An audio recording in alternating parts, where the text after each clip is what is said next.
তাঁতের শাড়ি তৈরিতে হাতের কাজ করা হয় খুব দরদ দিয়ে।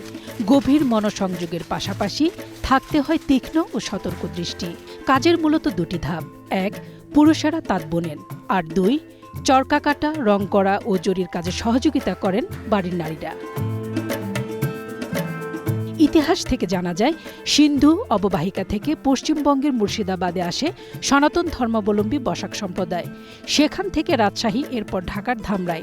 তাদের হাত ধরেই বিস্তার লাভ করে তাঁত শিল্প এবং বসাক সম্প্রদায় ছড়িয়ে পড়ে টাঙ্গাইল সহ দেশের বিভিন্ন এলাকায়। ভারত ভাগের আগে টাঙ্গাইলের তাঁতের শাড়ির হাট বসত কলকাতায়। বাংলাদেশ প্রতিষ্ঠার পর এখানকার তাঁতের প্রধান হাট হয়ে উঠেছে টাঙ্গাইলের বাজিতপুর ও করটিয়া।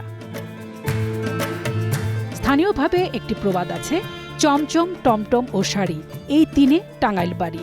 যাদের জন্মই হয়েছে তাঁতের খটখট শব্দ শুনে, তারা জানে প্রতিটি শাড়ি বুননের মধ্যেই লেপ্টে আছে ইতিহাসের গন্ধ। টাঙ্গাইলের বিখ্যাত তাঁতপল্লী পাথরাইল, চণ্ডী, বাজিতপুর ও পুটিয়াজানি গ্রামেই এখন ঐতিহ্যবাহী তাঁতের শাড়ি তৈরি হয়। এখান থেকে সুতি, জামদানি, সফট সিল্ক, ধানসিঁড়ি, বালুচুরি, গ্যাস সিল্ক, স্বর্ণকাতান, দোতারি, চোষা ও রেশমের মতো বাহারি ডিজাইনের শাড়ি সরবরাহ হচ্ছে সারা দেশে। প্রাতিষ্ঠানিক শিক্ষা বা কারিগরি জ্ঞান দিয়ে টাঙ্গাইলের তাঁত শাড়ি তৈরি করা যায় না। এজন্য হাতে কলমে তাঁতি বা শিল্পী হয়ে উঠতে হয়। টাঙ্গাইলে সেই শিল্পী তাঁতি আছেন। তাই তো টাঙ্গাইলের তাঁত শিল্প ও তাঁতের শাড়ির এত সুখ্যাতি এখনো বজায় আছে।